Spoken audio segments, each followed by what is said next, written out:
for subway riders who rely on the F&M lines between Manhattan and Queens. Okay, why you may need to add some extra time to your commute.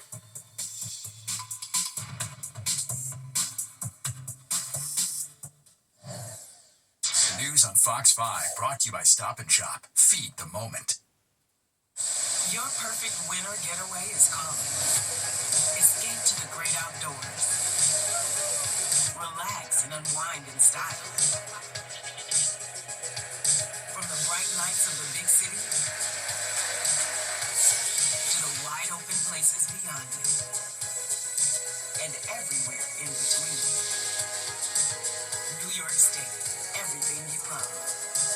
Plan your trip at iloveny.com. A subway switcheroo starts on Monday. The F&M trains will swap tunnels between Queens and Manhattan. The MTA says it's going to speed up commuters, but they're telling Fox 5's Arthur Sheehan it's too confusing. Now, this is one of the biggest changes to subway service in quite some time. 1.2 million riders to be affected. The MTA knew it, so they spent today here out in Queens letting riders know exactly what is coming up as of next Monday. It will start this coming Monday morning at 6 a.m. That's when the train will no longer stop at 21st and Queensbridge, which is where we are, Roosevelt Island, Lexington Avenue, and 63rd and 57th Street. Now, will be replaced by the M train service there. Meanwhile, F train will replace the M at Queens Plaza, Court Square 23rd, Lexington Avenue, 53rd, and 5th Avenue, and 53rd Street. This is a permanent service change, and it is active Mondays through Fridays at 6 a.m. in the morning until 9:30 at night. And like we said, it eliminates that merge, which the MTA says is a cause of a constant amount of delays in service. We're all New Yorkers, and we all know we have our set routines. Nobody likes change, but here's the real benefits. Folks in this station in Roosevelt Island are going to get less crowded trains, whichever direction they head into. The F train coming from Eastern Queens is really, really crowded in the morning, so you have more chance of getting a seat.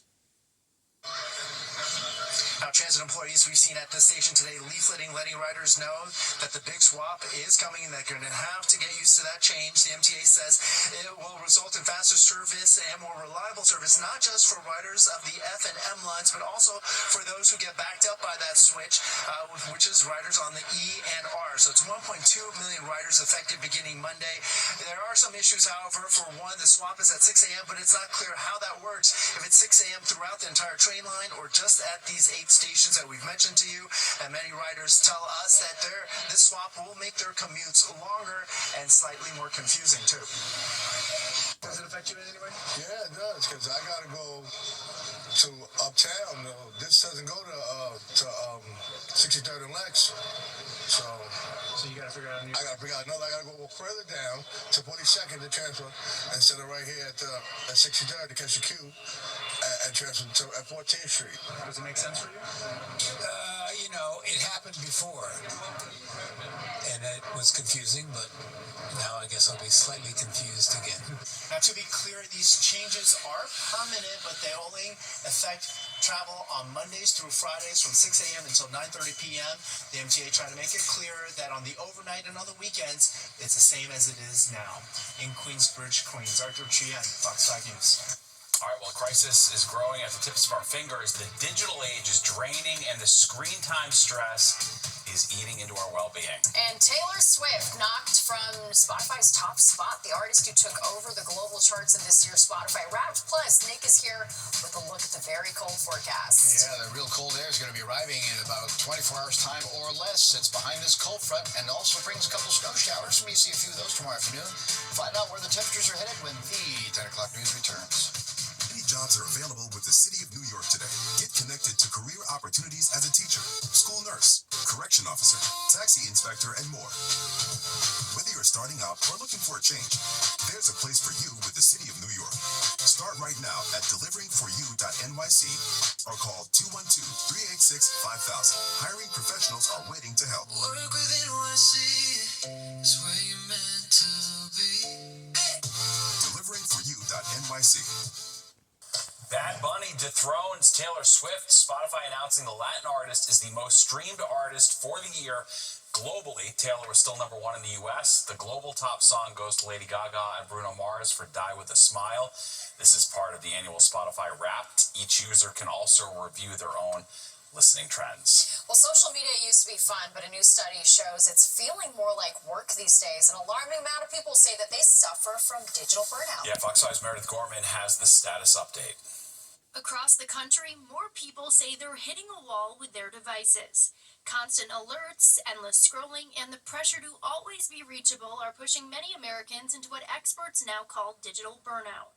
Digital burnout is a state of physical, emotional, and mental exhaustion as a result of prolonged exposure to screens. So not just phones, like iPads, Kindles, TV, and it really is this chronic stress. According to Shift's 2026 State of Browsing report, 62% of us are constantly overwhelmed with those push alerts and notifications. But experts say there's no need to feel helpless, saying it's okay to pause those alerts and take short 5-minute breaks without your phone, and even create tech-free zones at home. Awareness. So naming it for what it is. And, I think self-control is a big part of why people come to therapy. And, when we just sort of becoming more aware of the tendency to go to one tool. And that's exactly what those I spoke to told me they try to do. Become aware and adjust their digital habits accordingly. I try to spend the first 30 minutes when I wake up off the phone. And I think that helps me have more mental clarity throughout the day. I try to, but I'm not always successful. But I just got one of those Hatch alarm clocks so that I can sleep with my phone in the kitchen. So that's my goal for the next year. I've tried setting screen limits, time limits on my phone. I do an hour and a half a day. I've been trying to stick to it. It's so easy to turn it off and just keep scrolling. So if you're feeling drained by your digital life, you're not alone. A few small changes might help you regain some balance and a little peace. Meredith Gorman, Fox 5 News. Yeah. It Makes definitely becomes sense. a little too much. We're just looking at my Spotify I know, Wrapped we're numbers looking here at as we're talking about social media burnout. Fish, Van Halen, Rolling Stones, Lemonheads. Yeah, it's very me. Dolls. You would know it's me.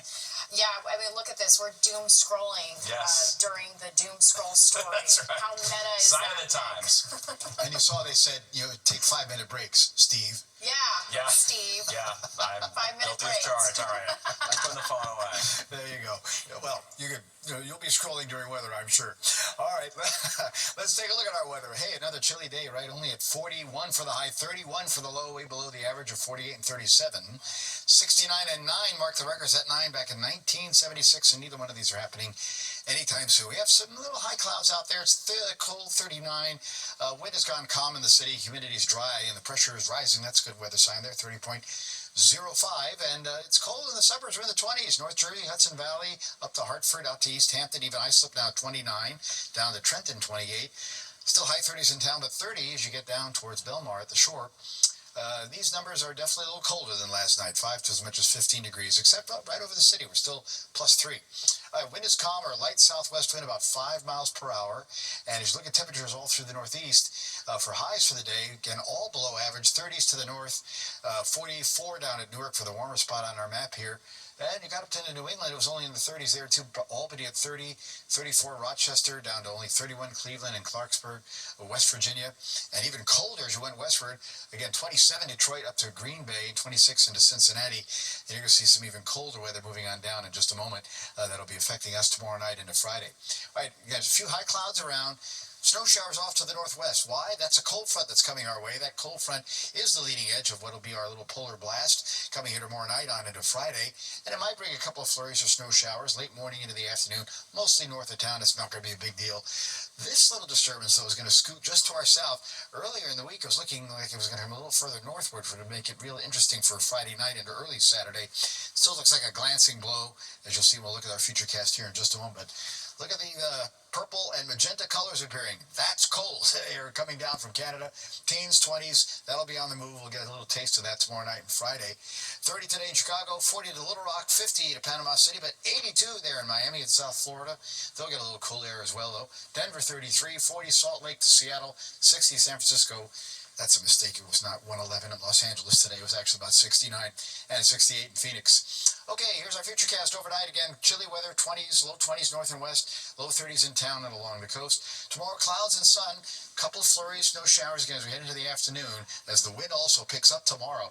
Highs only upper 30s to low 40s. Here's the wind for tomorrow night. Watch where the temperatures go. Shoom by Friday morning. Single digits and teens to the north and west. Sussex at 12, 9 Poughkeepsie, 20 or so in the city.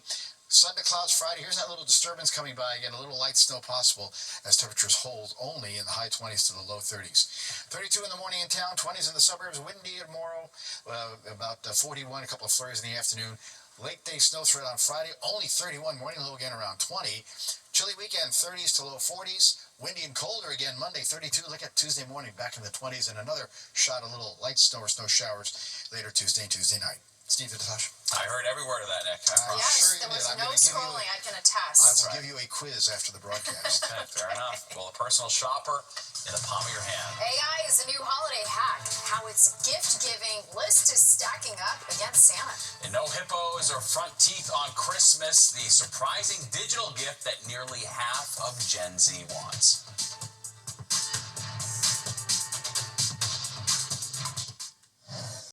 Well, a new survey shows the holiday gift Gen Z wants can't be wrapped. Visa found 45% of Gen Zers would be excited to receive crypto. Gen Z continues to outpace other generations in adopting next-generation payment and shopping methods.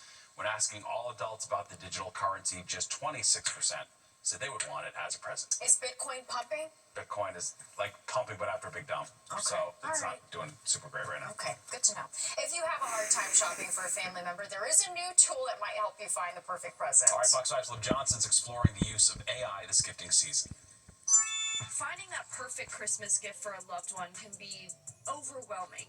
You scour the internet for the best ideas, the right sizes, something that ships in time. The list goes on and on. Well, now add this dilemma to the list of things that AI is being used for. Consumers are using them just to ask everyday questions, so it's only perfectly natural that they would turn to them for shopping. Harris Poll conducted a survey for MasterCard that shows 42% of shoppers are already using AI tools to help them shop. In fact, 50% of Gen Zers and 49% of millennials say they'd let AI handle all of their gift buying to avoid stress. It's just fast. I mean, whatever you're asking, in 30 seconds you have an answer, and you can go deeper and find out more. I just used AI to help me with my holiday gift items. It did it like in under a minute. It was amazing. But these AI tools may be benefiting e-commerce giants like Amazon and Walmart over smaller retailers. According to Apptopia, Amazon's share of ChatGPT referrals grew to 54%, up from about 40% last year, and Walmart's share rose to almost 15%.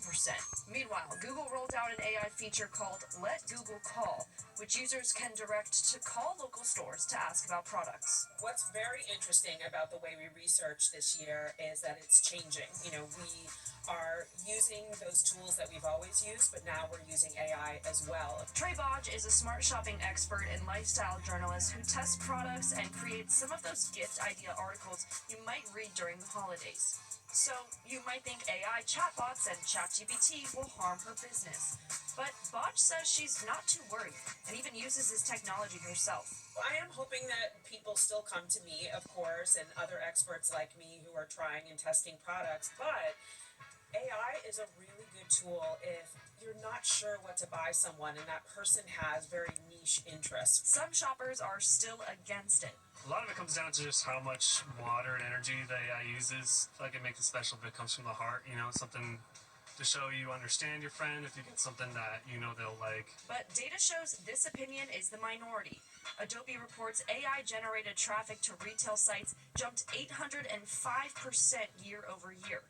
And shoppers who got to a site from an AI assistant were 38% more likely to buy. Software company Salesforce estimates that AI will influence $73 billion and almost a quarter of all global sales during Cyber Week. So whether you use AI or you don't, it looks like the way we shop is continuing to change, and AI will now be a part of it. I would just say that nothing replaces truly knowing someone and getting them the right thing.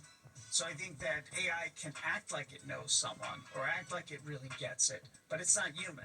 Liv Johnson, Fox 5 News. I ask AI everything, so this isn't out the realm You of definitely have possibility. adopted it like pretty Yes, hardcore. I love chat. A little more. Hands on. Hands off with it. ChatGPT. All right, there's more at 10 o'clock news straight ahead. We'll be right back.